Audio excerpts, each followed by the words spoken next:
So SPI and I2C, and I promise to show you that um, my slideshow just because I have it. So uh, actually, that's where the beef is. So digital communication between sensor and black box. Yesterday we had this one wire sensor interface, and today we go through the couple of other ones. And here's just a brief notification of the difference between the synchronic and asynchronous serial communication. So the only difference is basically the existence of serial clock line. So synch synchronized data lines basically can have uneven clock cycles as they are within the specs. But the asynchronized systems, basically there is an internal oscillator that does the this data clock uh, on locally. So basically it means that it must have quite strict rules what is the accuracy of that clock. Okay, yesterday we already had the UART on PSOC to have communication with this the serial to USB adapter, part of this the KitProc, and that's a simple way to get data to computer. And actually, this device with KitProc with SOC 5 processor, that's one of the cheapest serial to USB connections available. So it's something like €9, the whole package, less than $10, quite cheap. Okay, yeah, connecting devices on this the old-fashioned serial lines. You just need to fix the bit rate, number of bits, parity check, and number of stop bits, and then just cross the lines between similar DTE circuits. So cross the well, one is transmitting, another receiving. By the way, you can actually, depending on the protocol, if you have master-slave kind of protocol, you can also use the basically just one line to transfer the information. But then you need a protocol for that one. No problem with that. It has been done. Okay, yeah. So serial communication. And yes, the RS-232, or actually Electronics Engineers Association, is now the place where this old RS-232 the standard is sold, and the latest version is version F from year 2000 something. It's more than 10 years old. There's not going to be any extensions to that. It's done. Okay, but anyways, when you plug that kind of USB to serial communication device to your standard PC, it should show up as a virtual COM port, meaning it looks like a COM port, it works like a COM port, but it's actually a USB stick. Okay, so serial buses, sensors, lots of sensors on black box. Yeah, most of the sensors actually nowadays they're using these a serial line. One good example is a modern car and CAN bus. That's a serial line protocol there with some other signals. Okay, and yesterday we actually have this one wire. One wire is nice. It's basically two-wire connection, meaning a ground and a signal. but signal is both transmit and receive, uh, and basically um, so it's also addressed line. So all of those one-wire sensors have individual 64-bit address. So there's plenty of address space for sensors. Okay, so basically the downside, well, the low data rate. But these one-wire sensors are usually something like the temperature sensor we are using. So basically, the sampling rate of that sensor is about once a second, the maximum sampling rate. Since there's that, you need to wait until this device has made the temperature measurement. Okay. The good side of the one wire is that it can actually run on parasitic power, meaning that it can actually draw some power from the data line. Okay, and yes, Piironen has one wire system, and that was yesterday's topic. Some applications. We have this DS1820 type of temperature sensors, but they are all kinds of stuff. For example, iButton. I have no idea what is iButton, but it's basically a flash memory that can be used, for example, in identification. Very small amount of data, and in one wire bus. Okay, real-time clocks. Why that kind of things like real-time clocks or that kind of buttons? Well, because of by default these one-wire devices are usually very, very low power. So real-time clock shouldn't consume much of energy when it's when the other part of the system is turned off. So yeah, that's an excellent protocol for that one. Okay.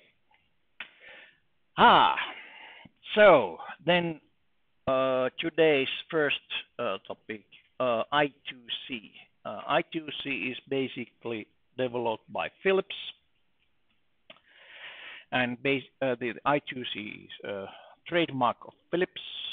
Also, there are some other compatible devices which are using the two-wire interface. So it's basically the same thing, but it's called differently because of this, the trademarking kind of things and licensing fees and that kind of stuff. But anyways, it's a synchronous bus, meaning two wires. One is the data, bidirectional data, and another one is the system clock. Both of these are actually has pull-up resistor, so the idle state is 1, and whenever the master wants to start the clock signal, it starts pulling it down at a certain rate. And same thing for the data line. Either master or the slave can then set the 0 bit. The bit 1 is basically by just letting it go. Okay, this already starts giving some restrictions. This cannot be really fast. It can go only up to, say, 400 kilobits per second. Well, it's relatively fast, though. It's still fast enough for having I2C memories in some systems as the boot memory, the initial boot memory. So basically just holding a few hundred bytes, giving the real boot address on the hard disk or something like that. Okay, so both wires pull-up resistor and bus length is limited to 1 meter roughly.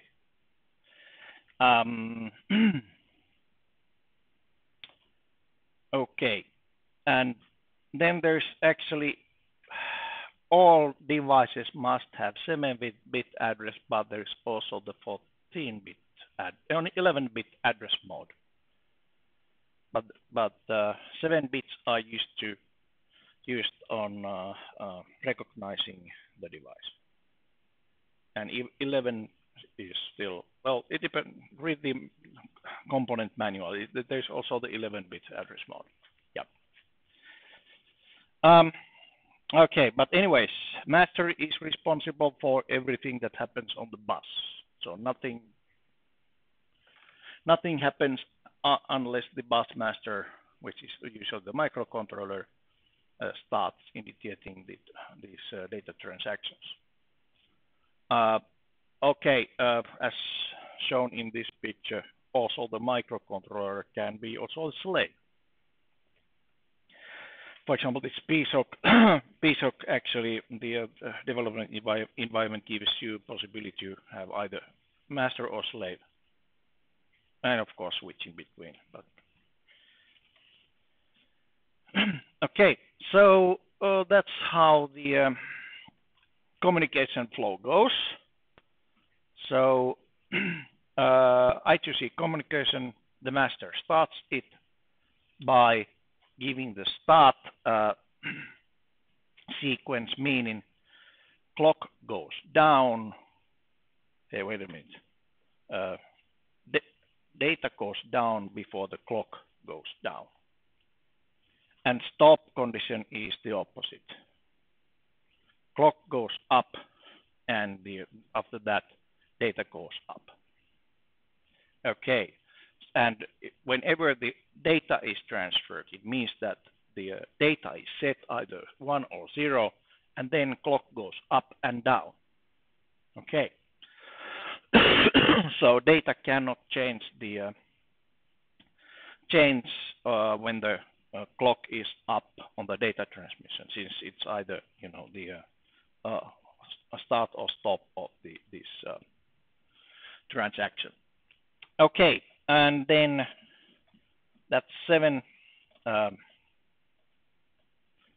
bits of data, the 7 bits of address. So we have a start, and then 7 bits, and then the 8th bit is write or read the bit. So write means that the 8th bit is 0. So writing from master to device, that goes 0. For reading from device would be 1. Okay. And after that 8 bits, the receiving party should acknowledge it. So if this is a write sequence, the device is setting this data line to 0 to acknowledge the transaction. Well, that's also a way to say the master that is there any device with that address online. Okay. Yeah, and then basically writing would be setting first byte gives you the address and write, and then wait for acknowledgement. Acknowledgement will wait, for 1 clock cycle, not more than that. And then the rest next would be the command byte or data byte or whatever byte for that device. Okay.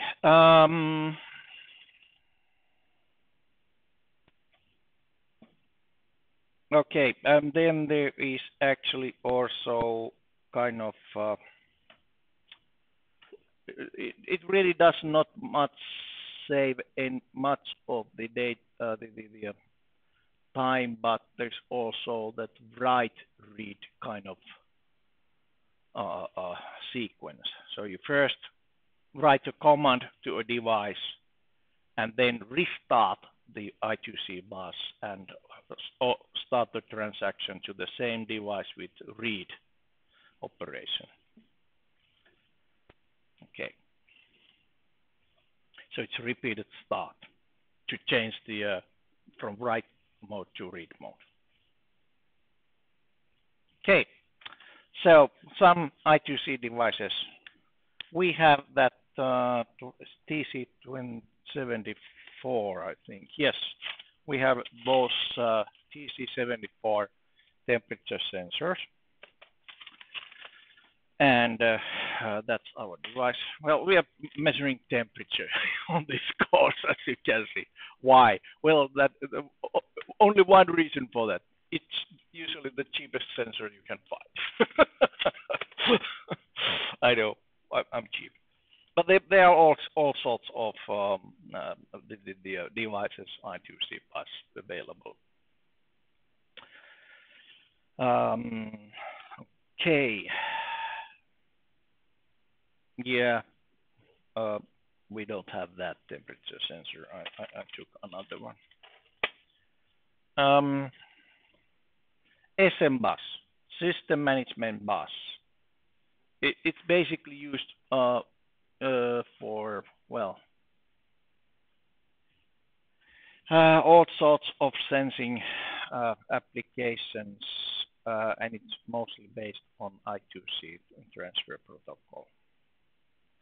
So yeah, for example, laptop batteries, the intelligent batteries, they have I2C bus for the data transmission. Okay, so you know some of these batteries are locked, so to speak. You can use that battery only on certain brand device. Well, you can hack it. Just take, hack the code from the some working battery on that device, and then yeah.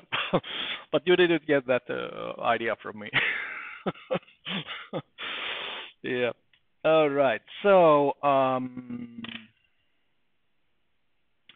in PSOC, there's a software I2C modules which does not use any blocks. That's nice. Okay, then there's a hardware implementation which uses the it's the I2C is native communication in any PSOC circuit, so it doesn't take any of these blocks.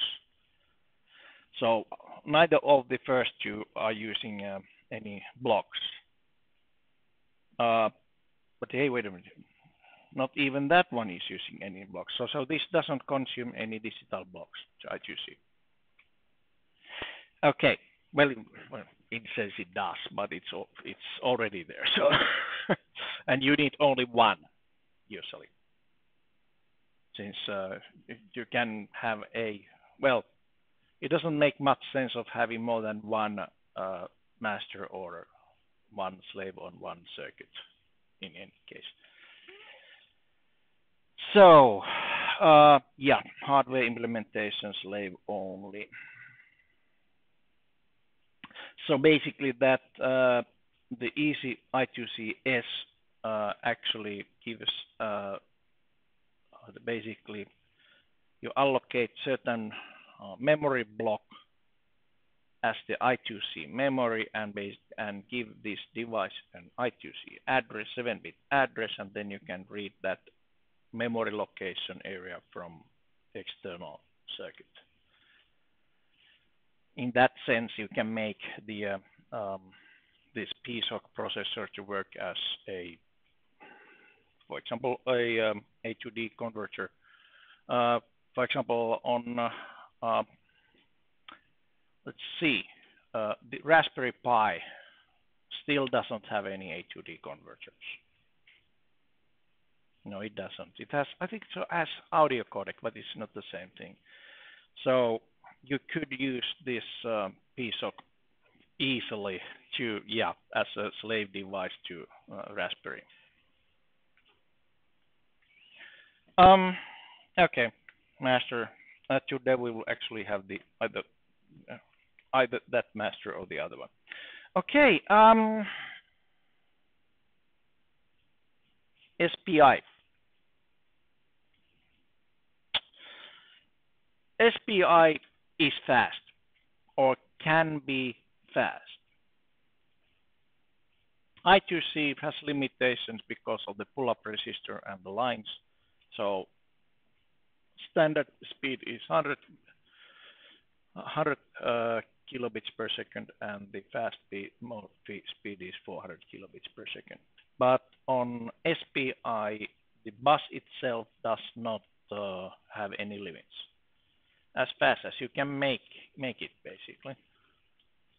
On these, on electronic circuit boards, you might use these matched the impedance match lines, meaning that you practically don't have any limits on the bus. But of course, the devices have their own limitations. Let's see. I hope I also have the slide of what the protocol looks like. It's actually quite easy, also. So, yeah, sample SPI devices. Well, this TC74 has both I2C and SPI. On the exercise, you would use the I2C. But there are some examples, and actually these flash memory chips, those are good example of the place you need really speed. With mass memories, you need speed for transfer. Yeah. And did you know this SD card uses SPI to transfer the data? Although there are plenty of those pins, it still uses serial line protocol to transfer.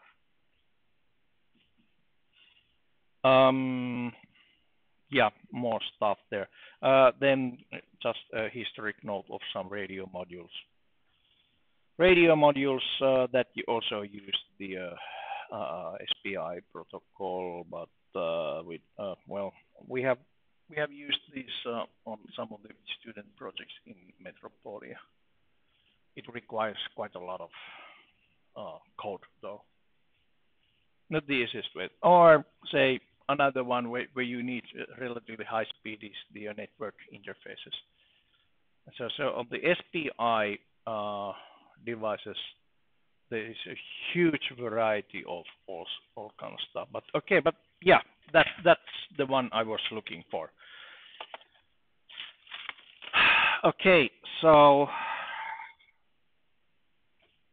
the master and slave. So the master always runs the clock, SCLK. Serial clock is generated by the master. Then how to select a device?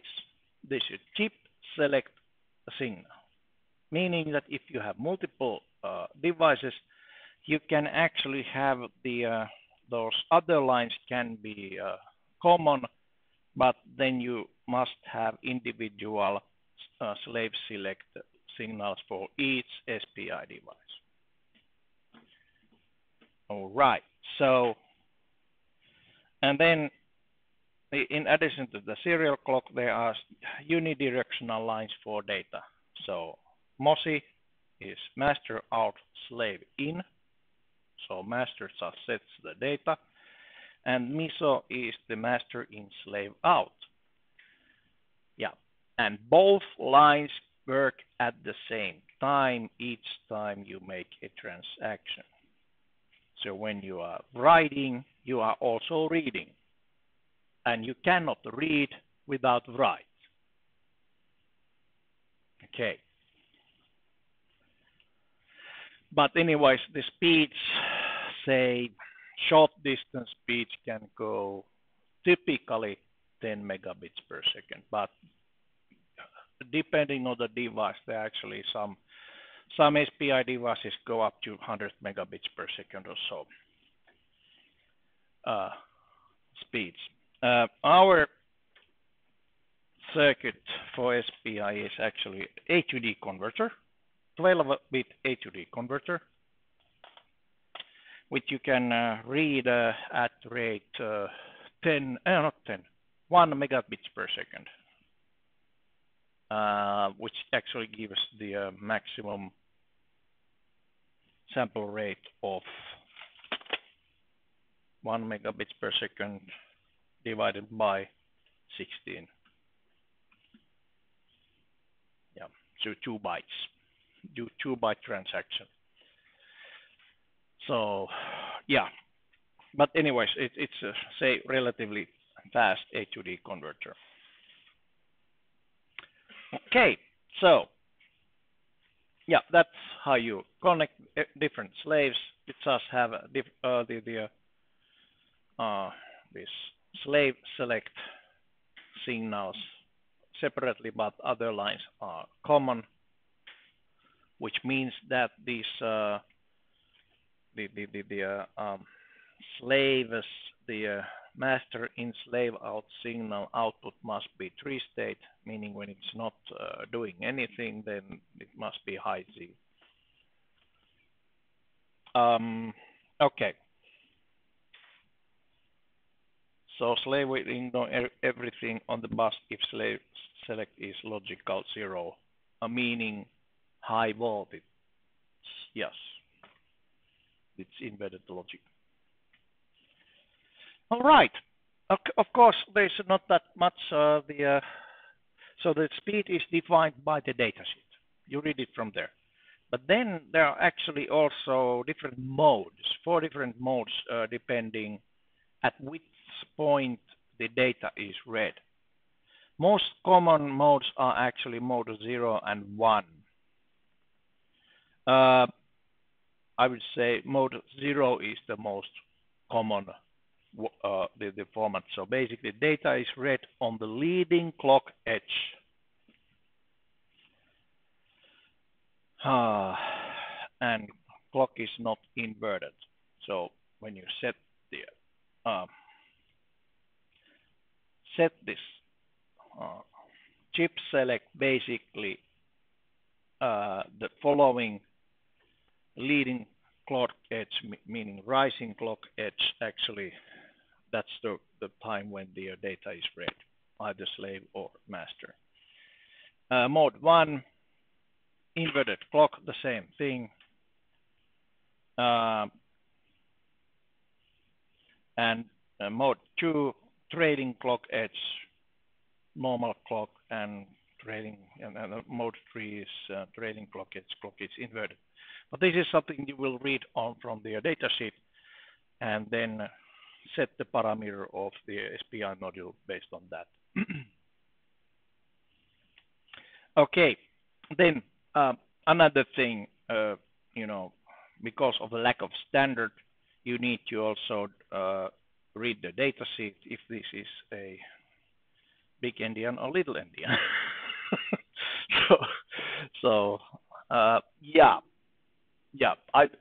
Both on bits and bytes. So if it's a most significant bit first, or least significant bit first, or then how about the sending words? Are you sending? If the device is say 16-bit device, which way you move the bytes? Okay, but that's all in the data sheet, device data sheet. The PSOC actually the development program gives you all of those variabilities there to set up the parameters right or wrong.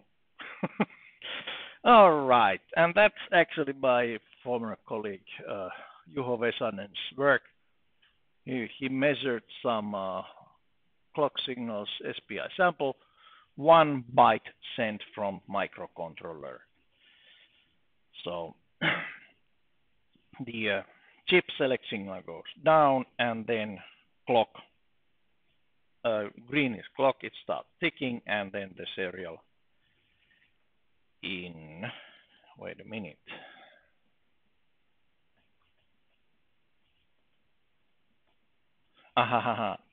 That must be serially in for the device, I would guess. But anyway, that's where the data goes in, and it seems that this is a mode 0. system because, wait a minute, data goes up here, and that's the leading edge of clock signal, goes high when the data is valid. Same thing here. So if this was a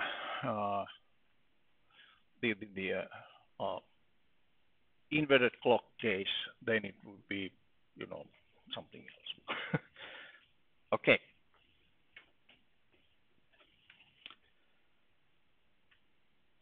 Chip goes low, there's explanations.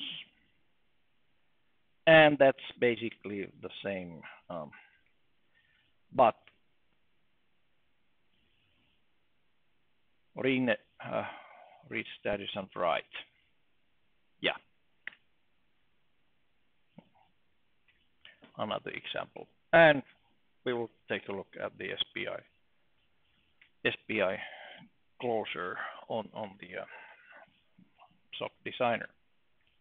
And wow, SPI slave dataset. Oh, okay, that's a slave. Okay, PSOC as SPI master.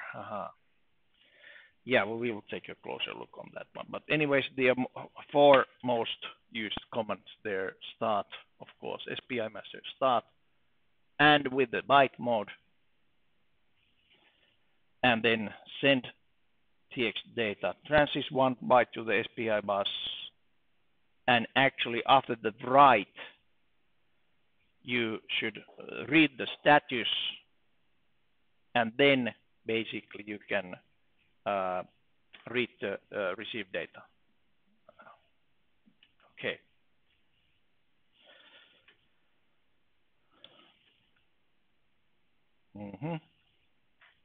Yep. Small routing from some project. So this actually is that data transmission or reading a register from this Nordic Semiconductor 2.4 megahertz gigahertz data transceiver circuit, and that's how you do it. Just some SPI master commands. All right. Okay. SPI distance can be extended by just adding line buffers.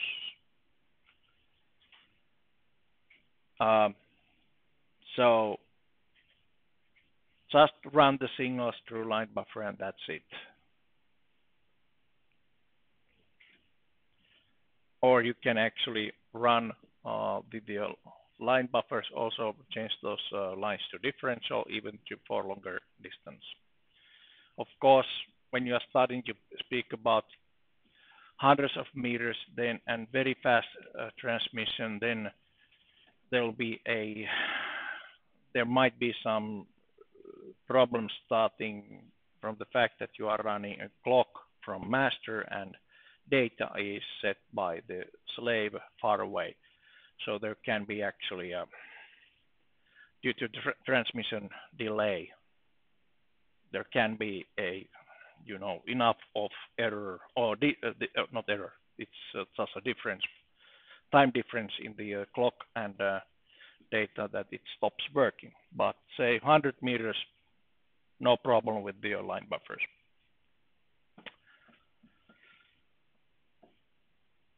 Oh, okay, that's all. Yeah, good. So that was the theory part of the SPI, and let's take a quick look on the exercise. So that greenish color is the exercise 4.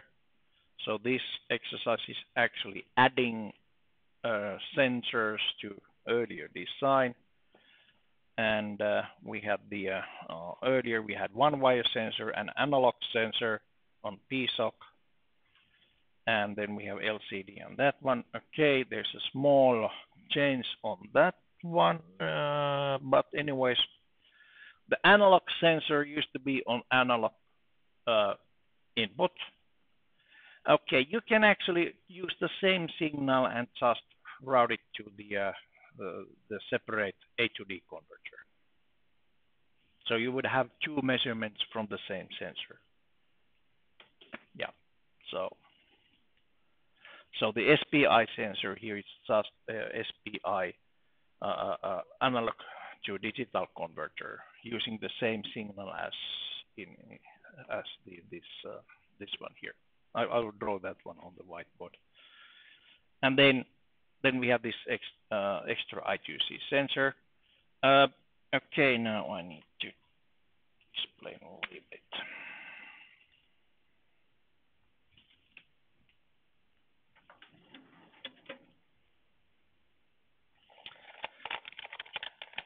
Okay, so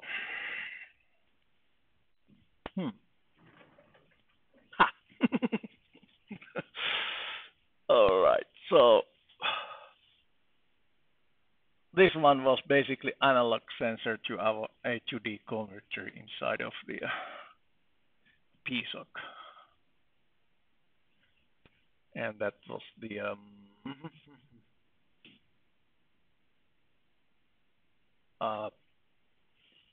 LM35, right? Okay, SPI sensor actually here it's a SPI A to D converter, meaning that actually there's an A to D converter inside of here, A to D converter, and then it has this SPI interface, and you take this signal and run it also to the A to D converter here. And then you would have on PSOC, you have SPI master device,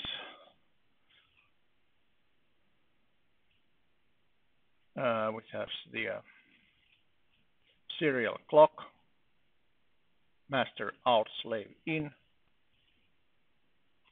master in slave out, and the slave select. I think it's a low active signal, but you need to check it from the data. Okay, this A to D converter actually has a separate reference. Right, should I put it here? That's the separate external reference. I have a reference, oops, that's on the wrong spot.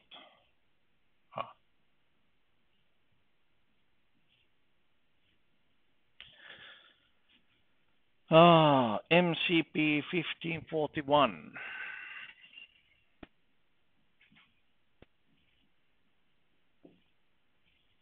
Voltage reference, where that one is 2 to the power of, let's see, 12 millivolts, 4096 millivolts.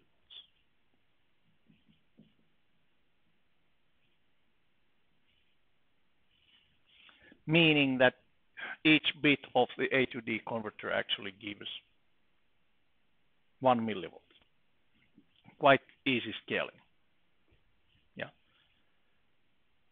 Okay. Yeah. That's the part. So you need that voltage, external voltage reference, and of course the ground and the power supply. And then you would take this, oops, that's a little bit confusing. Then you would take that the LM35 output signal from your temperature sensor. It goes to A to D converter, but yes, you can actually just put another load on it and run the SPI master to get the data. Okay, that's how you do it. The I2C sensor.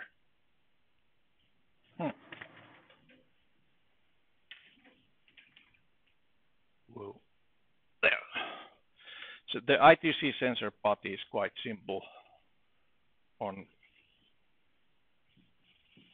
PSOC, you have the I2C master or hardware master, either or. You select a couple of signals there. You select this clock and data. Then you need a couple of pull-up resistors to the power supply. I have more of those resistors here. And then just connect those lines to your device. 10% sure. No, that was the TC74 A2.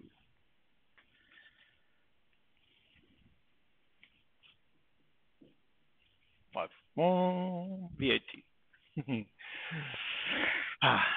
There you go. So those connections, those physical connections. And the rest of the connections are the same as in exercise 4. Okay, let's take a now closer look at the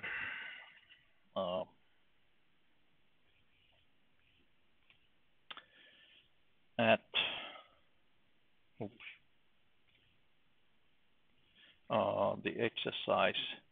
So yeah, so cloning exercise 4, and then make sure that the clone works before continuing. Connect the MCP3201. Datasheet looks like that.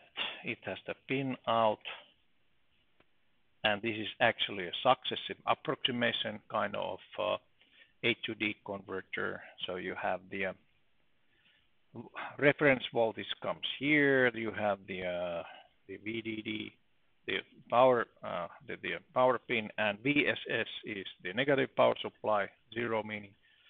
Then you have the signal goes to in plus, and in minus is connected to ground.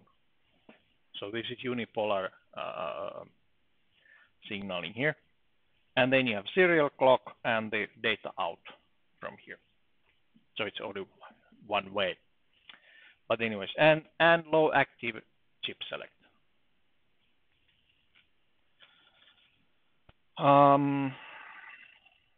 Okay, it follows the SPI signaling, mode 0, I think. Let's see, was it leading? Yeah, leading edge clock signal actually is the time when you are reading it. So it's mode 0. Most significant bit first. So MSB first. And this is 12 bits, so it means that you need to read 2 bytes. 2 bytes during the same clock cycle. During the same chip select. You just run these 2 transactions during one chip select. And okay, do we have? I think we have the. There are some examples at the end. Okay, there you go. So, okay, that's the protocol. So, when you start reading, first 2 bits of your word you are reading will be actually dummy bits. Then third one will be null bit. Then you have, so that's 3 bits here, and then the next 5 bits will be bit 11 to bit 7. And then on the next byte you have from bit 6 to bit 0. Okay. Haha. So you need to do some bit shifting.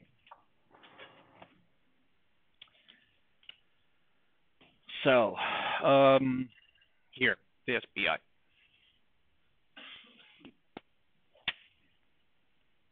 So basically, chip select goes down, and then you have the two transactions. Let's see, clocks like that. And basically it means that you start the first byte you read is here, the second byte you read is here. First byte, second byte. And from most significant bit first. So the highest bits, three highest bits, these don't matter. This must be 0. Then start the data bits. B11 to B, let's see, what did I say? 5. So to B7, yes, B7. So there are 5 bits right here.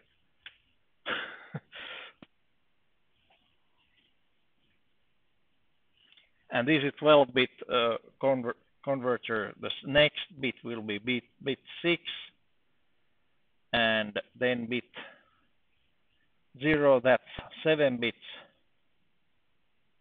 And then basically the last one is again dummy. And you need to do some bit shifting and translation of these 2 bytes into one unsigned integer. So you need to take this part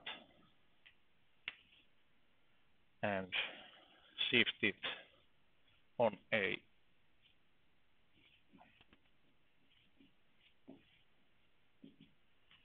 this way on a variable. Got it? Yeah, after reading. So you on the SPI you read 2 bytes on the same chip select, and then you start bit shifting of this part here and that part there. Yeah.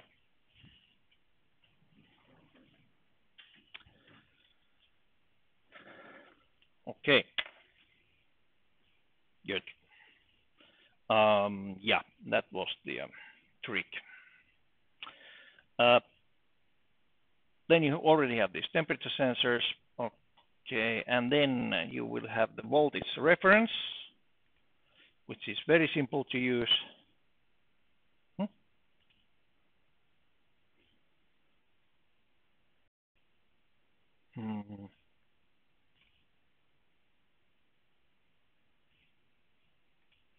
And guess what? You will have third chip which has exactly the same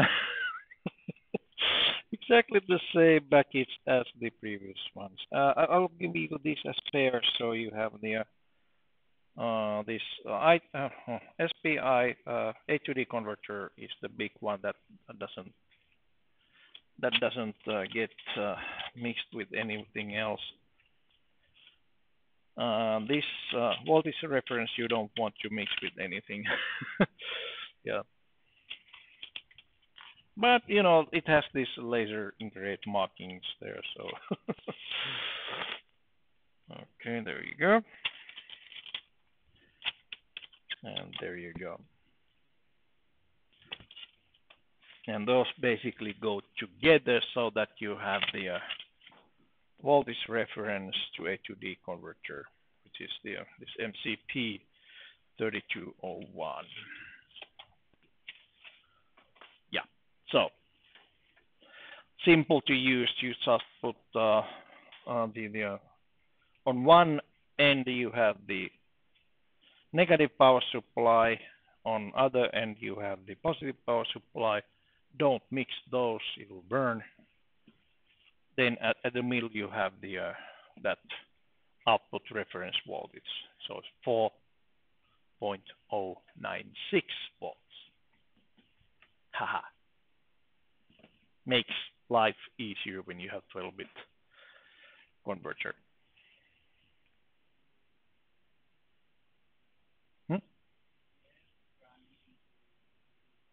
Yeah, VSS is the ground, and V in is the 5 volts.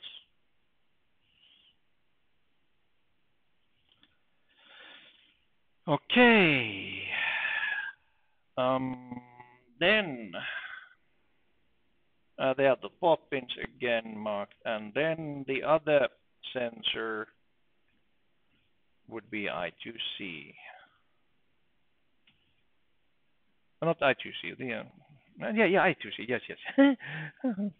I'm getting confused myself with this. So actually, it has also SM bus or well 2-wire. SM bus is the 2-wire interface, but also I2C. I2C. You would use the. Mm-hmm. Hmm? Yeah, that's because it's a standard package. That standard package, you, uh, I think there's a reason, since there is no such thing as 4-pin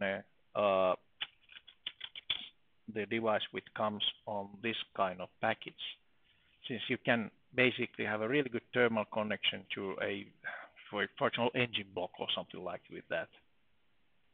You know, you need a kind of heavy material, and so these have their use. Let's put it this way.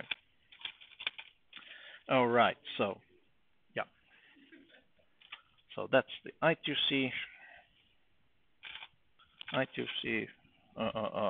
thermal sensor.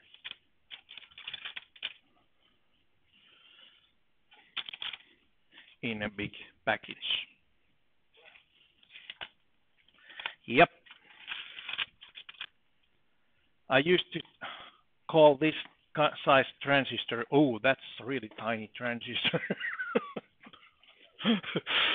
Yes, in 80s, transistors were real, big ones, good ones. Okay, so serial data, serial clock, signals, power,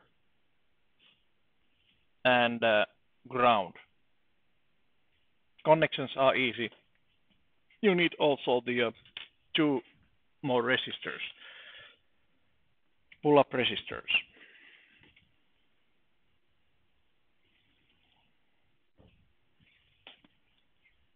More of these resistors from 70s. There you go. Oops. By the way, if you need more components, then Mr. Umansky or Mr. Mihalik can help you. Here in Metropolia, Joe Hotchkiss. Or me. Joe is more present. Okay. Yeah. So the protocol will be somewhere there, but anyways, it's the SM bus or I2C bus, and the slave address 7 bits, 1001 and 101. Okay. So what is that in hexadecimal?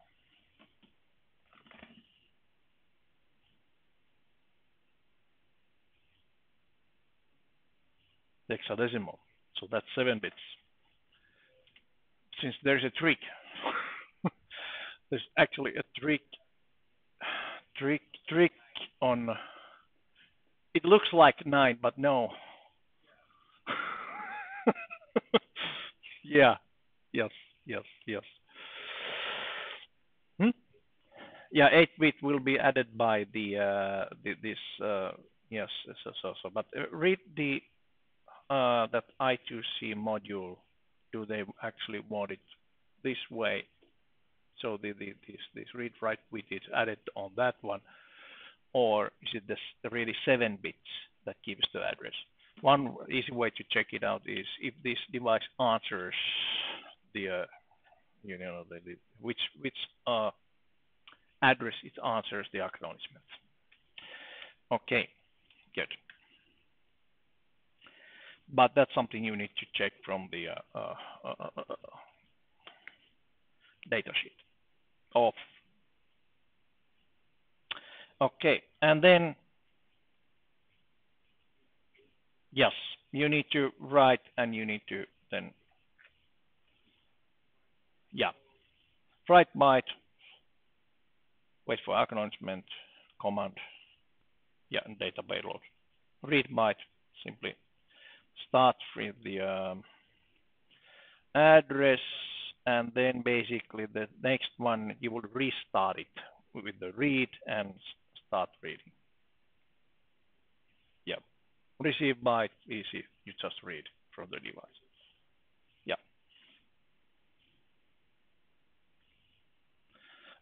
Okay, and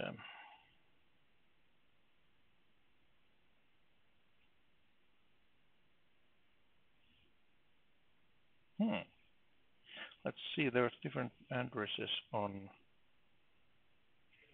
Let's see. This is A2, address 2.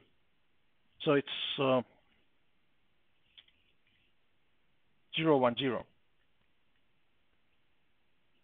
Yes, code U2.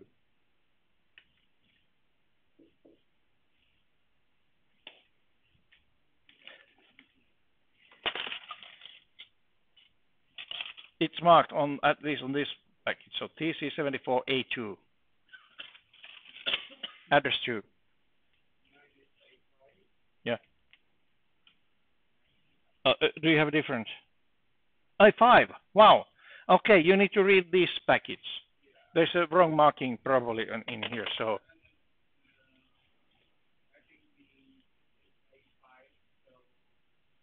A5 is the address 5.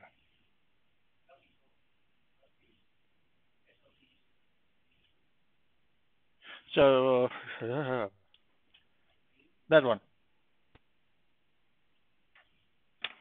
Well, okay, those were the SOT package, but I think it's the same also for the TO220. I think it's the same coding. Does it say anything about the coding of the separately? No, it doesn't.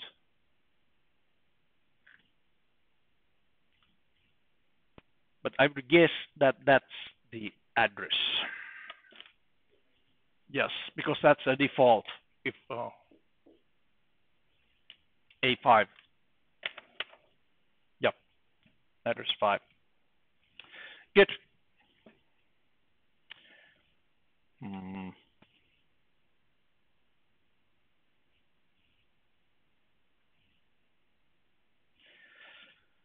Okay, 2 sensors. And now, yesterday exercise, you're supposed to just send the data as you please, as text, ASCII text to a serial port. Now I would like to see JSON. Just, it's simple. It's very simple way of coding any, universal way of making the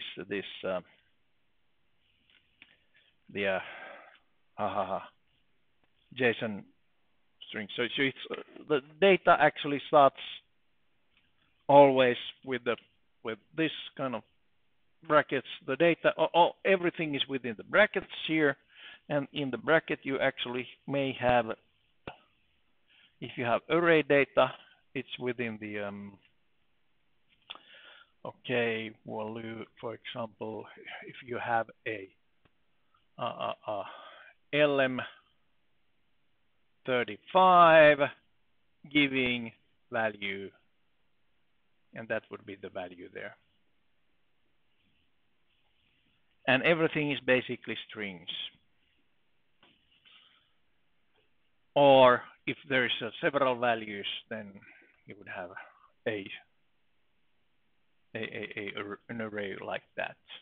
It's basically it's up to you to define how do you like to this one be shown, as long as you follow the JSON format. And I think sending several as a package, you would have the LM35 and then value here, and then basically have another what was that, TC74 and value and so on. That's also correct way of doing it. So JSON is quite nice standard since almost any data analysis program in the world can read JSON or write JSON. Basically, the comma separated values used to be the previous industry standard, but there's a very good reason why it's not anymore that. Finnish people use comma as decimal separator. Only Finnish people. I blame Finns. Okay, but anyways, no mistakes on the JSON. Okay, good. So that's the today's exercise. Oops. Okay, if you really like to, do something more, basically you can then, if you are familiar with LabVIEW, then you could make your small LabVIEW code to basically manage this system, getting data and drawing, that kind of things. But for me, it's enough to see the terminal, those results on terminal. Okay, so let's take a quick look at the SP. Those now in the SOC Designer. So we had SPI and I2C. Let me first put there the I2C master, for example. Yeah, it does not take any of those digital resources. Yes, I should have. Good. Thank you. I should have it. So yeah. Let me continue by cloning this project.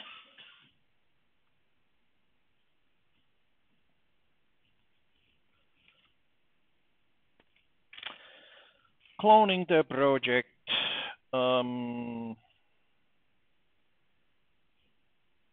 There we. What? Oh, sorry. I started from scratch.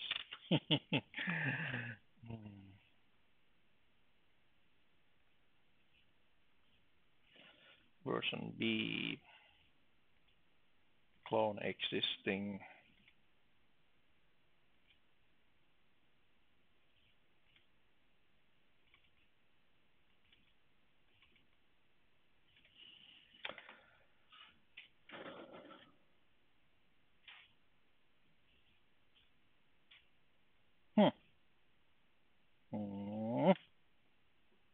Excellent. Now I have the clone project. Thank you for reminder. All right. Now I will add there the I2C master. Either I2C master or I2C hardware, it does not make any difference since basically you just need to then define the port. We have the port 0, port 0 I think it was. For I2C, yes, port 07 is clock and port 06 is the data.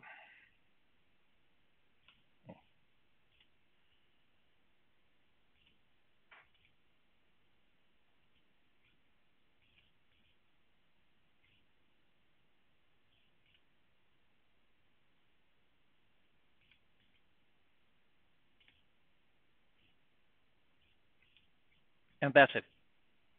That's what you need to do in here. And now you can actually start your module and start using it. Okay, and then the SPI will have a little bit of problem. If I try to add that one, it doesn't fit there anymore. So what to do? We have to actually change this 16-bit timer as and make it a 8-bit timer. Replace that one with 8-bit timer. Yeah, and of course modify the code. So I'll just remove.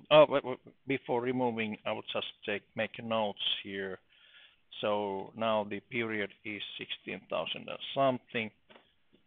Yeah. So basically 128 times 128, roughly. Yeah. That's roughly the same as 128 times 127. Right. Yes.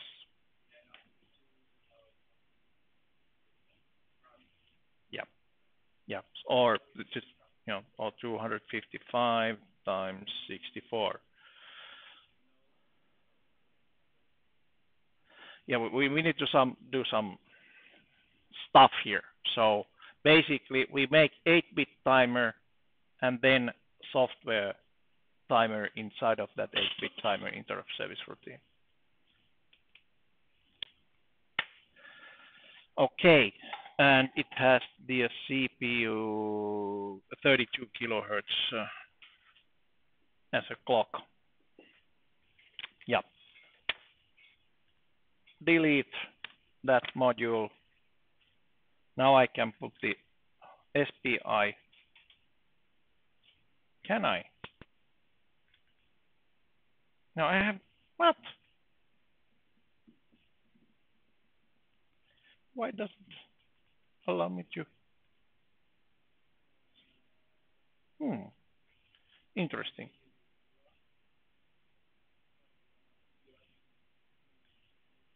Yeah, let me try to move somewhere else. Yeah, try to move that one somewhere else first. I know it fits actually. I tested it already, but that doesn't necessarily be can.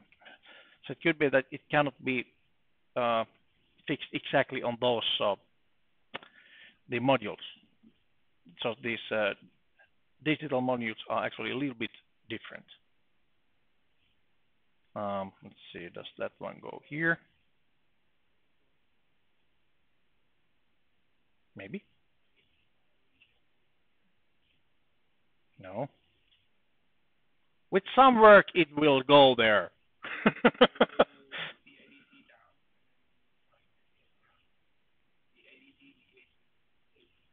That one. Maybe.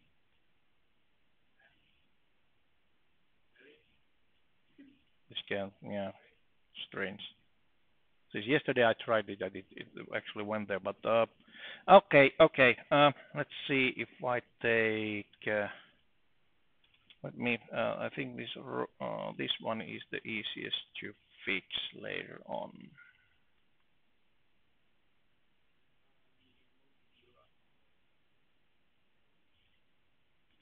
Or let's see what is the clock rate in this line. We can always make basically interrupt from that one. Wait a minute. No. Um,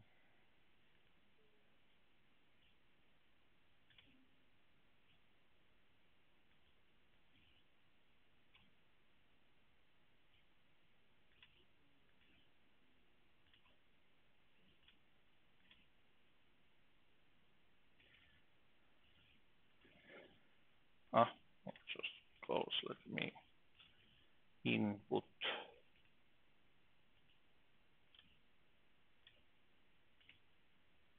No, something somewhere else. Now I should be able to move it somewhere else. No. Why that this gives me so much trouble?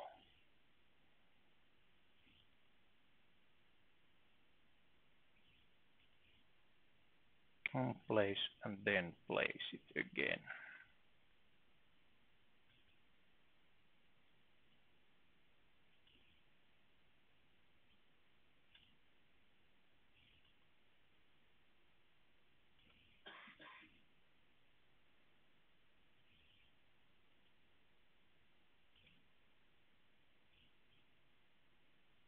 Huh.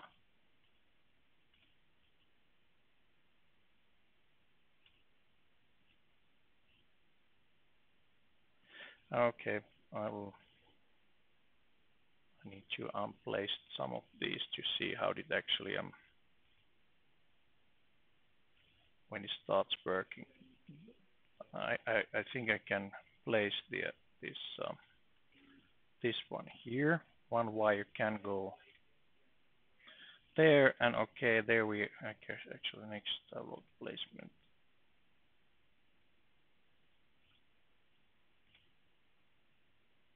Hmm.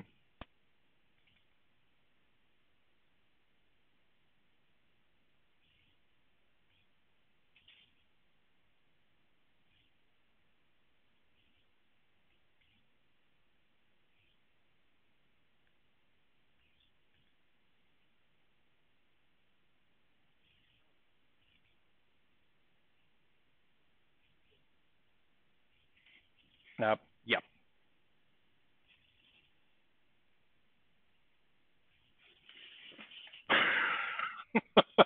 It does go there eventually. So, uh, mm, okay. But let's see. Can we actually put the SPI? No, the SPI master doesn't go here. So that is the small problem. But anyways, now that the modules are actually there, just need to do the wiring again for those modules. But anyways, so so basically, the UART transmit was 1.4, UART input was 1.3. That's row input 1, 3. Not output, but input 1, 3. Yeah, that's back to business, and then this one actually is the output. It's not on these blocks anymore. That goes off, and then that transmits row output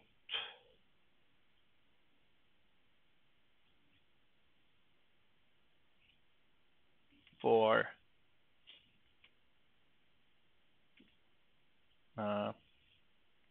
odd. Yeah, not odd.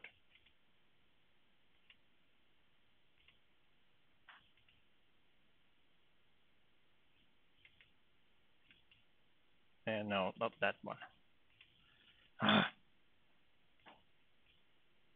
There. Now that one is on the right place. Clock was somewhere. VC3. Right. Okay.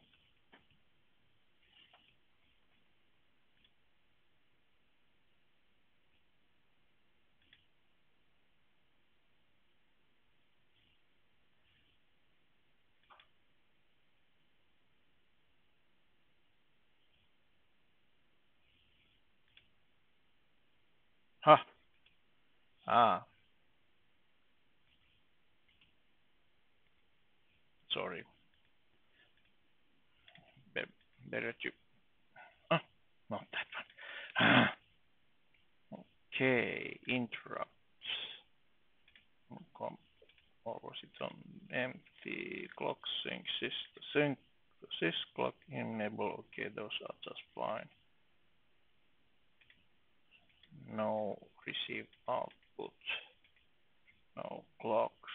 VC clock out. Okay, I think that's just about correct. One wire. Which pins did we have for one wire? No, hey, that's something for you to figure out.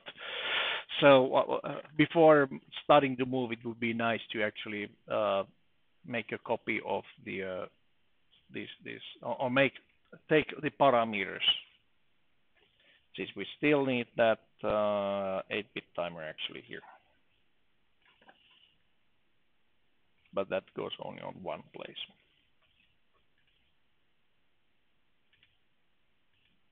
All right, so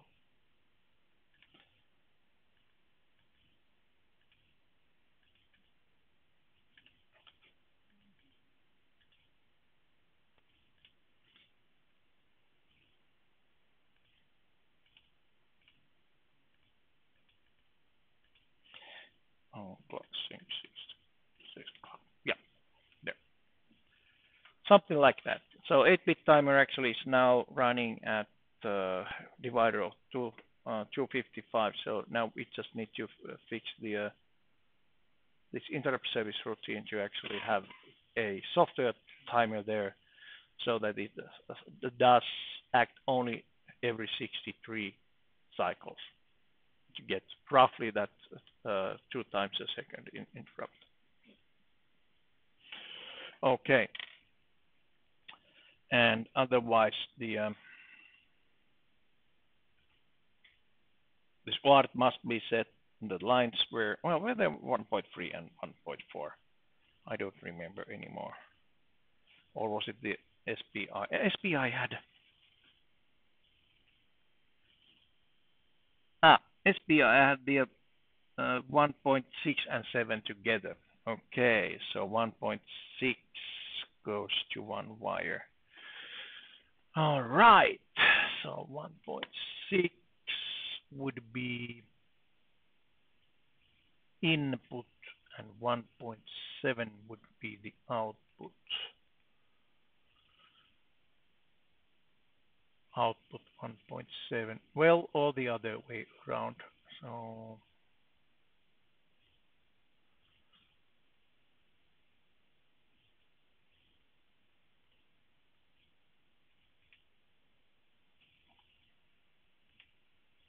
interconnect 1.7 pin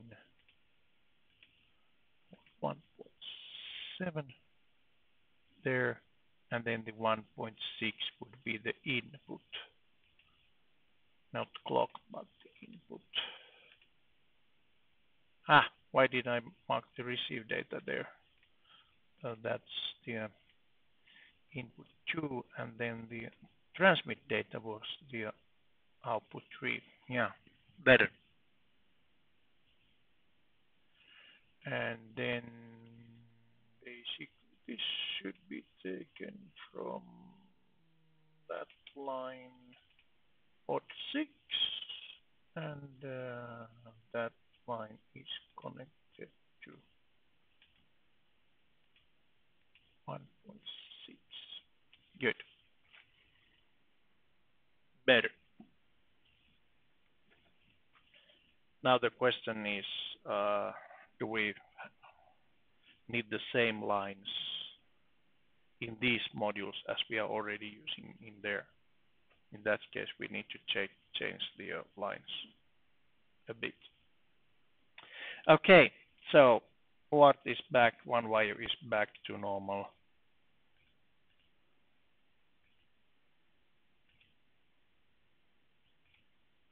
One wire clock rate VC1. Yep. Wow, that took for a while. So yes, we have A to D, we have UART, transmit to pin 1.4, UART receiving from port 1.3. Okay. UART clock rate is coming from VC3, which is basically the 9600 bits per second clock. And then we have the 1Y on the right place and the clock coming from the VC1, which was 24 megahertz divided by 8. Good. Okay, now the SPI module.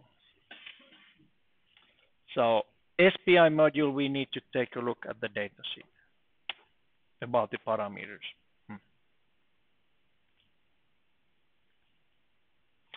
Clock. So the clock rate must be set 2 times the desired bit rate. Okay, and our desired bit rate would be given on our data sheet of this one there.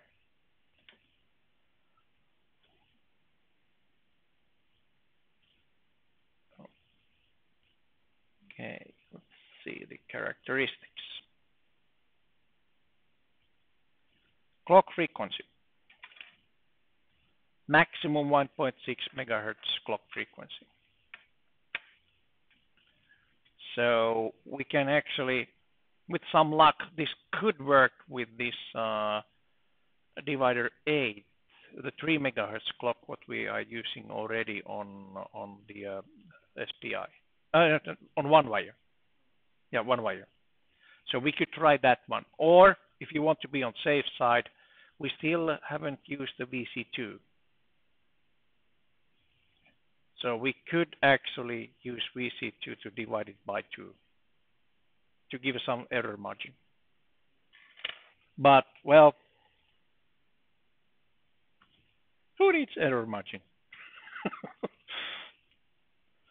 So based on the specifications, we could run this one on the VC1 divider. Okay, if you want to have safety margin, then, well, you can run it, have the speed. So using VC2 divider 2, so if that is 3 megahertz clock rate, that would be 1.5. But on the other hand, we are already, since this must be 2 times the desired clock rate, the transfer clock rate, this should be fine. We are running at 5 volt system, and it says maximum rate of 1.6, meaning that we could have up to 3.2 megahertz clock for this module. So I would guess that's just fine. Then you need to select the lines for the SPI output, input and output, and I hope, let's see, 0 clock 05 is clock and master in slave out. Okay, yeah, we don't need the master out slave in, since this is just one directional device what we have there. We don't have the other device. So 0.4 would be the input signal.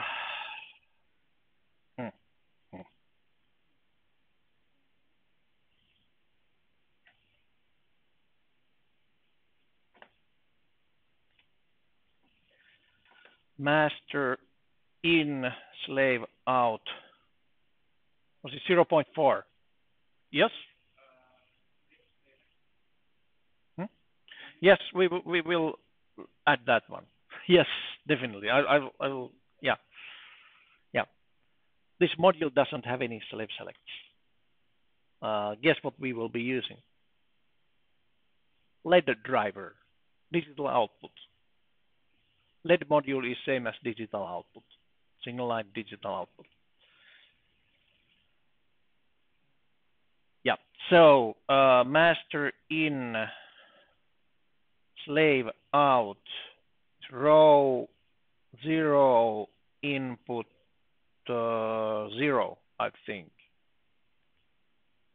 because it's port 04. Yes. pin 4 can be connected here, but not exactly there. Even 4 there, and that pin 04. Click, click, click, click. Okay, that's the way to get the master in slave out. That actually master out slave in, we can click none. We don't need it in this case.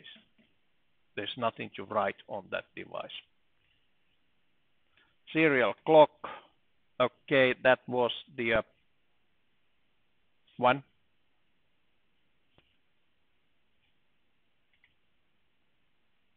Serial clock. Yes, so it's port 05, so it goes to row output.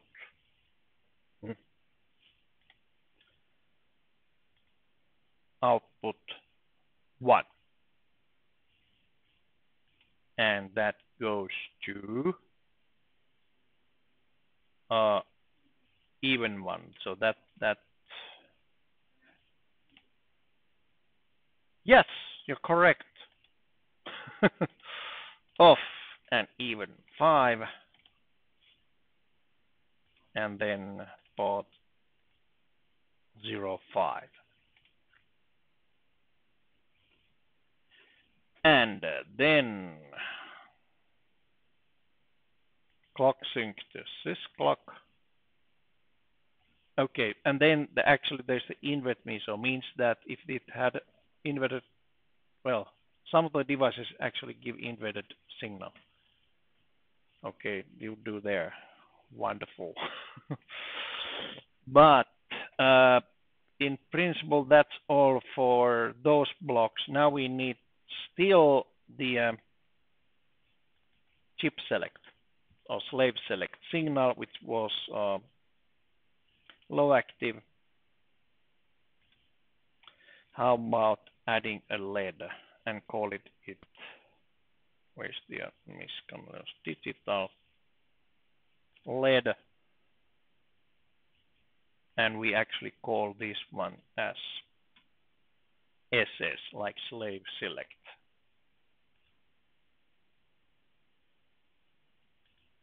Port 0.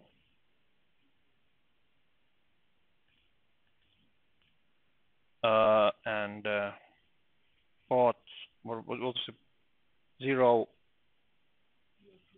003. Good. Thank you.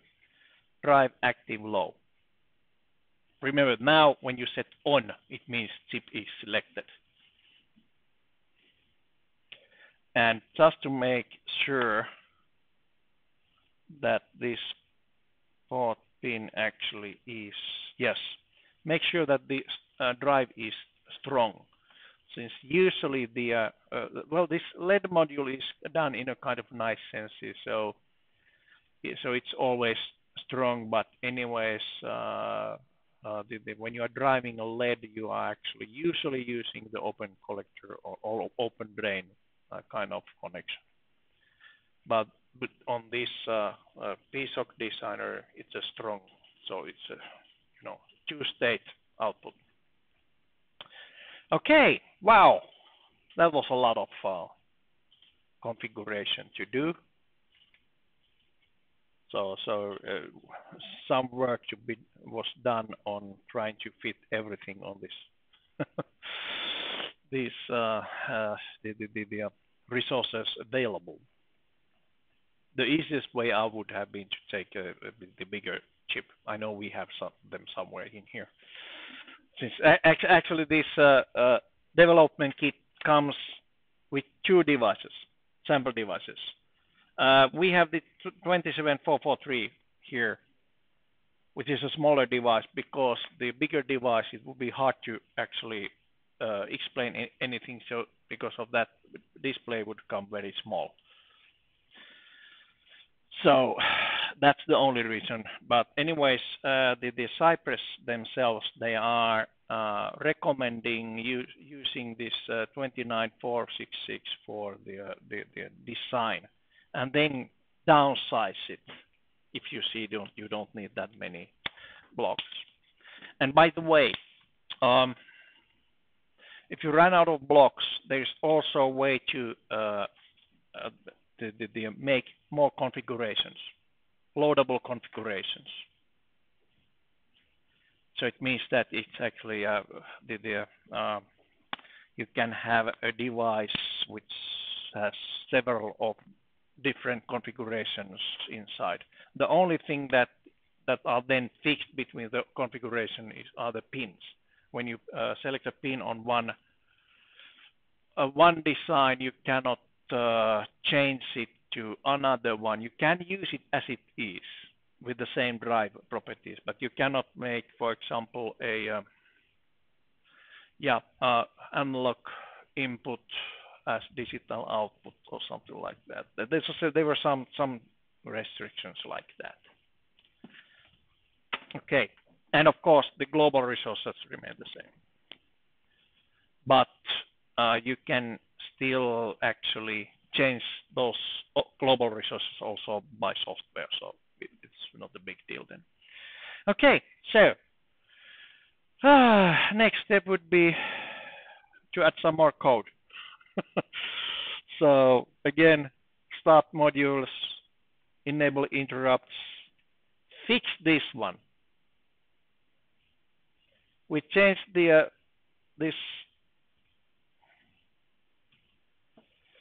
16-bit interrupt service routine to 8-bit interrupt service routine. One way to have this divider is to actually have static type counter here initialized to 0, and then basically do the if plus count greater than equal to 62, I think.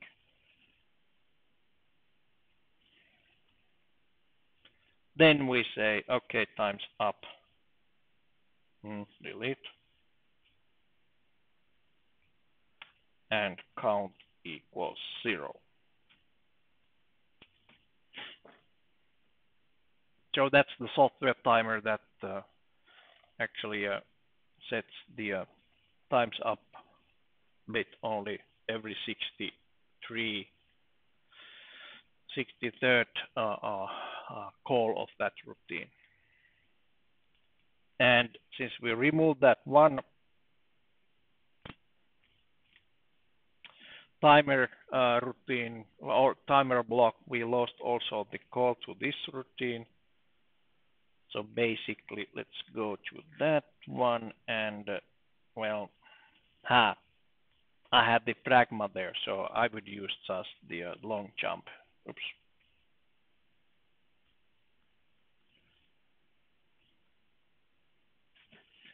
But if you use the without pragma interrupt handler, then you would use the yeah, okay. So I had the pragma showing this routine is actually interrupt handled. In that case, there should be a long jump from the interrupt, the assembly code line here. What's the difference between using L-call or L-jump? Even though, like, I understand what you have to, how you have to handle it differently, but yep. Why are there two different calls? Return from interrupt must be without that one, actually, we couldn't have any interrupts at all. So return from interrupt returns without doing anything else. But the return, normal return, let's see. Yeah. How does it go? If you mix that one, it actually causes stack overflow. So it's about what values are saved into stack or restored from stack when you return. That's the main difference.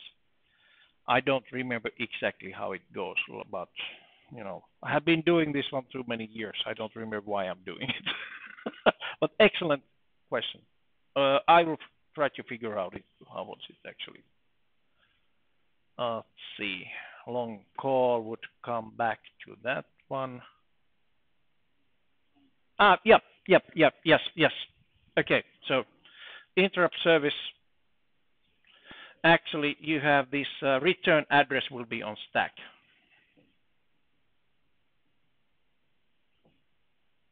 Okay, my stack grows downwards.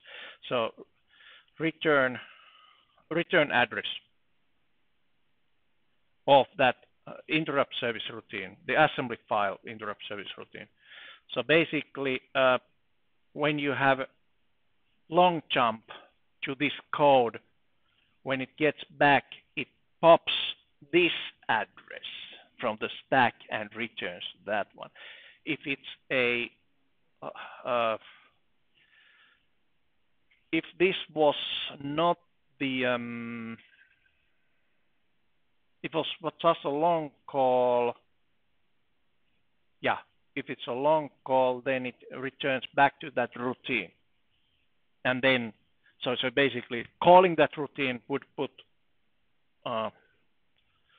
that's my C would be on the stack, and returning from that one would just pop this one and return back here and going there.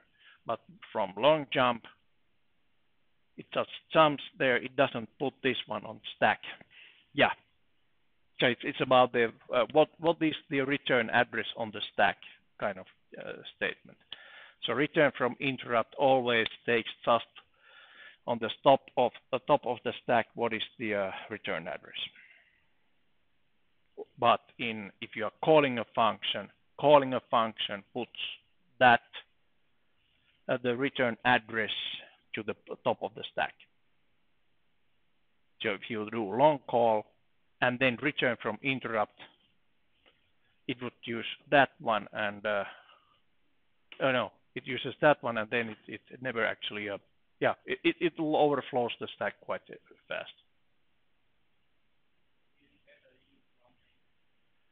Well, I don't know.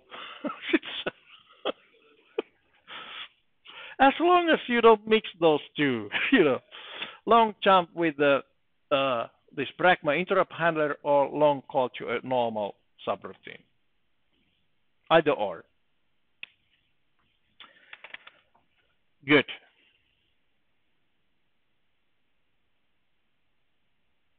Yeah, I let you to do the rest. So that was the first part of today. Should I also tell you something about the project while I am at it?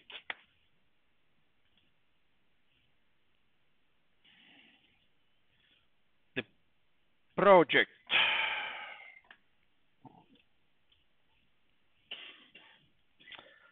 About the project, I have short project description and kind of the description of what you should be doing, but anyways, design a device that tracks or follows or finds the brightest spot on the sky or on the room, and just tries to keep track of that one. So basically, you would have this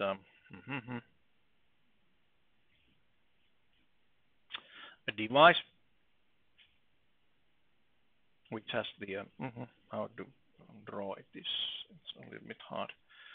So device which actually can look up on the sky, maybe like that, 180 degrees on different angles.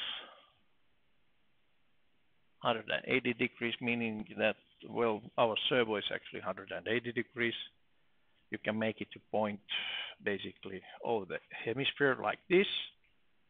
And if you also include a rotating platform of 180 degrees, you can actually scan the whole sky. Right. 2 servos. And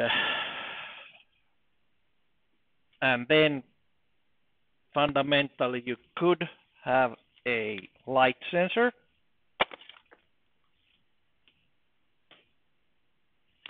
from here. Does it have a light sensor?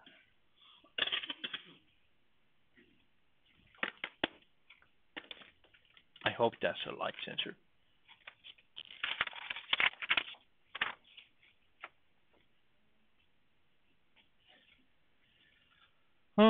Flame sensor would work also somehow. Moisture sensor. IR emission, IR receiver. I don't see any.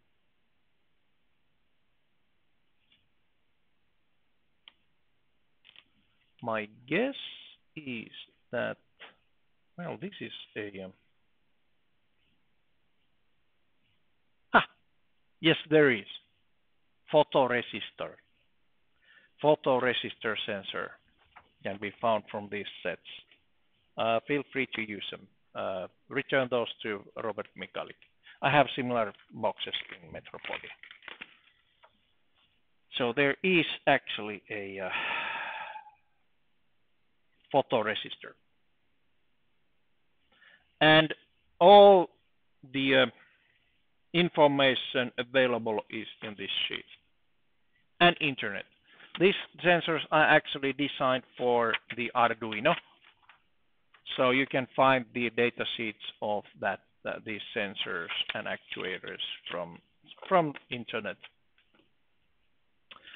So that you have light sensor, okay?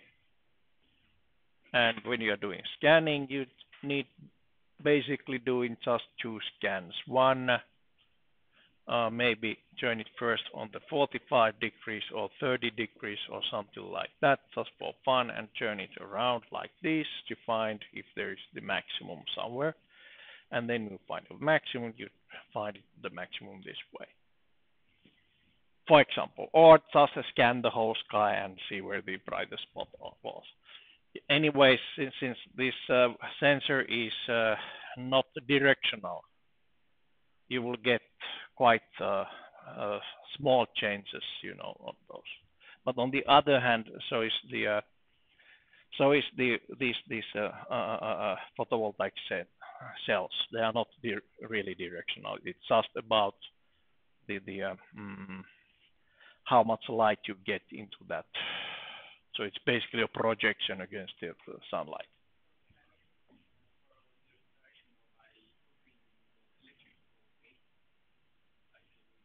Oh yeah, of course you can. Yeah. So it's up to you. some if you want to make it more directional. And basically, when you find the where's the brightest spot, then the other part is easy. Then you just have another set of those servos to move the other plate in the same direction. So basically it just replicate the angles. If you want to be fancy, and you don't, you might actually have the three servos, two to rotate that one, and one just to adjust the one of the angles for the other sensor. But anyways, this is up to you. It's basically there's so many ways of doing it. So, but anyways, you need more than two servos there. Minimum amount is three. Then you need the light sensor. And the idea is to, well, that should also follow. So you're not constantly following that with the spot, but you will actually once in a while and go and scan with the small sensor and then just adjust the that panel. So idea, this takes little amount of energy. Moving a real solar panel would take a lot of energy. So measuring with a small energy uh, to move it with a higher energy, but still getting the highest amount of energy out of the system. Okay, something like that. All right, and what you need to do, use piece of one. No AVRs, no arms, no what is that? Arduinos. Piece of. Then a light sensor or more light sensors. You can have as many light sensors as you wish, what you can find. Uh, at least two servos. Yeah, at least. In principle, if you had a kind of sensor dome or something like that on the top of that one, then you could probably do the if the if you had a kind of well a camera on this one, wide angle camera on this one, then that would also give you the brightest spots, and then you get. But as I said, yeah, it's up to you to figure out how to do it.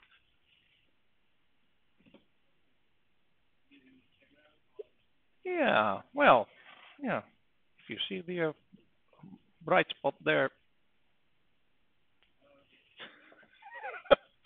but that set didn't have camera. Those are very uh, inexpensive cameras with on SPI interface. I think if you are really into it, go and see what Conrad has. Conrad, I think they have the those small uh, OEM cameras that can be used even with this PSOC. Just reminder that PSOC has a limited memory. You cannot, do really image processing there, but yes, you can do, say, line processing, finding the brightest line overall and then finding the brightest column. Yeah. Okay, so yes, you can use any other sensor actuators. About that one, you don't need the real solar panel. This is the proof of concept. Yeah, just smaller servos. But anyways, it's a feasibility kind of thing. If you can do it on small thing, then of course, the bigger thing is not that hard at all. Yeah, so in Frankfurt, Mr. Mikalik or Umansky, the lab engineers, can help you with the devices in Metropolia, me or Charles. Report. As usual, the PSOC project files. And then web page. Have you done web pages? Okay, I'll show you the quick way of making web pages. Do you have the Google account? Everyone has Google account. Yeah, good. I need a new window. This is incognito.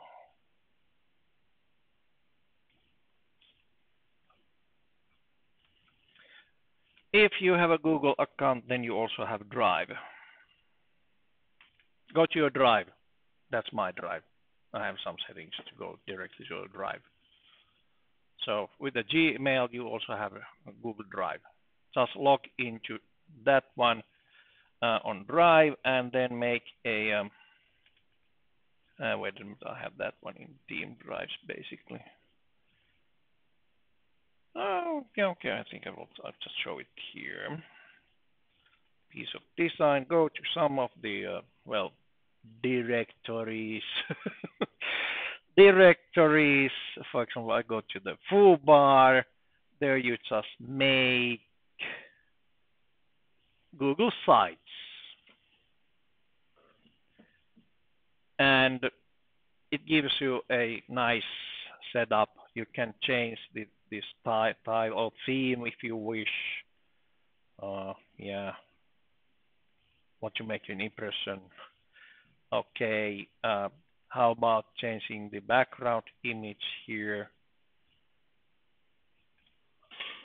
Upload, for example, the wait.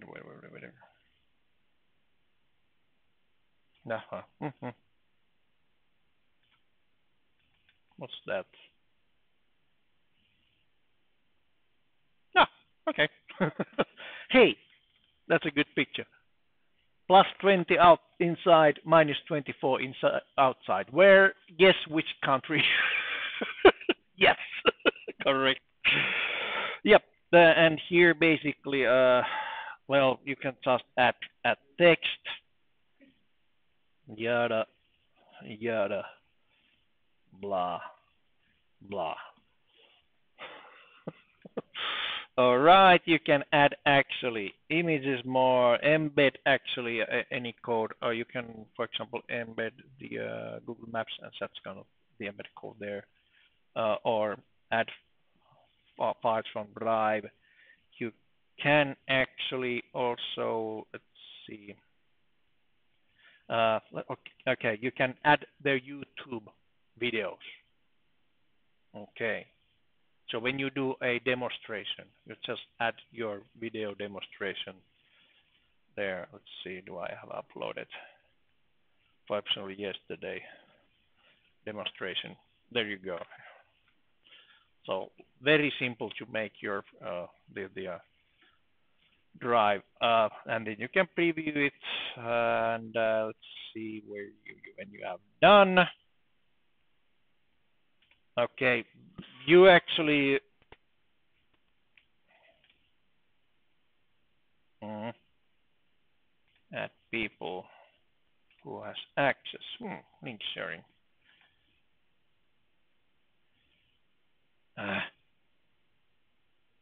Not link sharing. Anyone can find and view the published. Yes, this is the organizational thing. I think you don't have the this kind of selections there. But and then basically the Google gives you the first the beginning of your web address, and then you suggested a new one. So web address foo bar seems to be okay. Okay, publish. And now it's published. I can view the site. Ha. There. Site Google Metropolitan foobar shows this one. Same way, you know, on Google, on your personal Google account, you can make your own site. It's much easier than you thought, right? So you probably have taken the HTML and CSS course. Okay, yeah, that's the real way, you know, how the engineers do it. Yeah, of course, you need JavaScript. No, you don't need JavaScript. All right, and when you don't need it anymore, you actually can unpublish it, so it disappears from the internet. Good.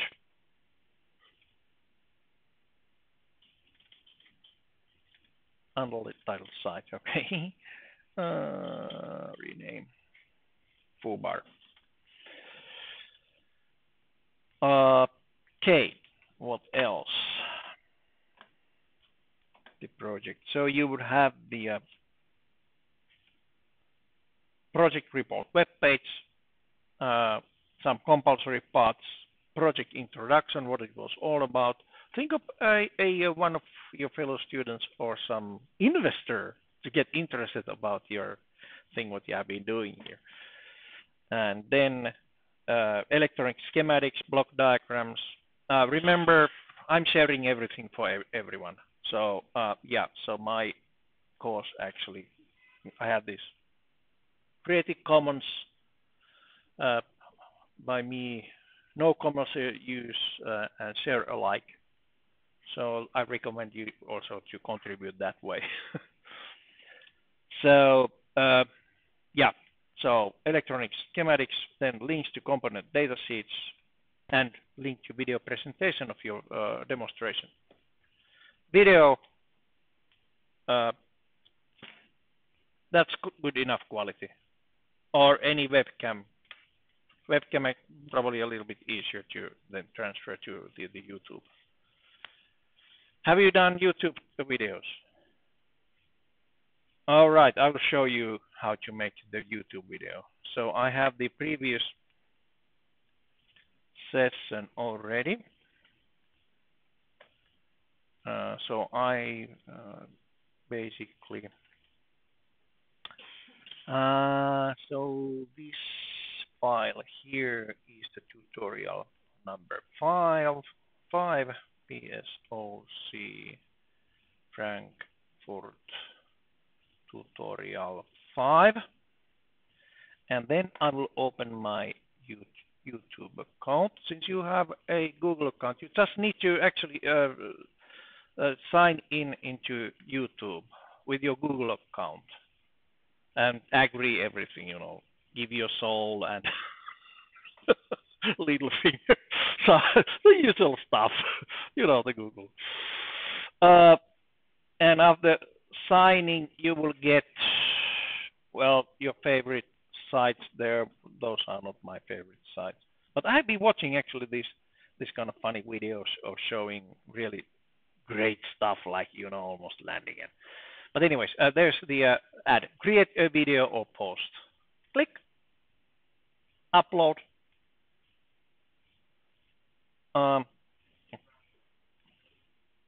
Yeah, this is the hard part. Okay, and add to playlist. I have different playlists there. Piece of playlist is different, and basically some description. And today we have the SPI and I2C, and basically also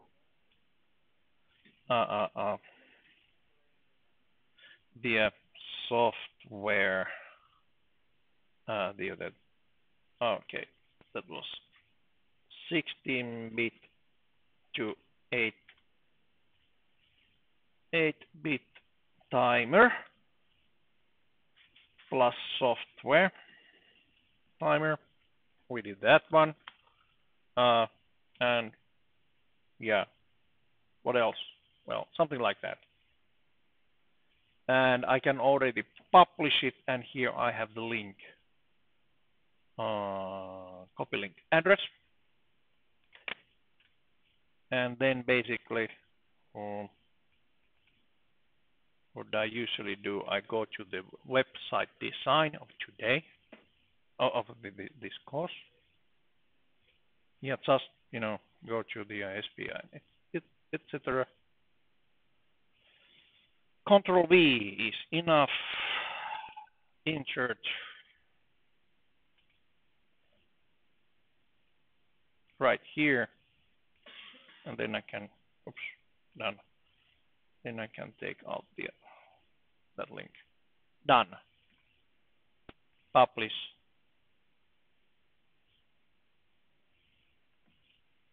And let's see. Yeah.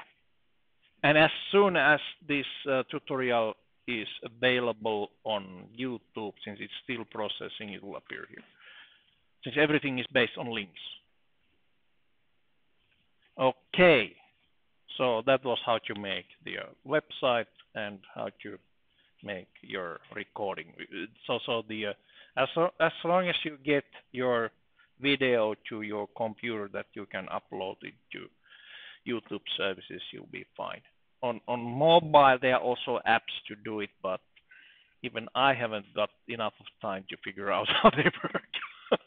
There are so much limitations on these mobile apps. So Okay, so yeah, that's the my show of today.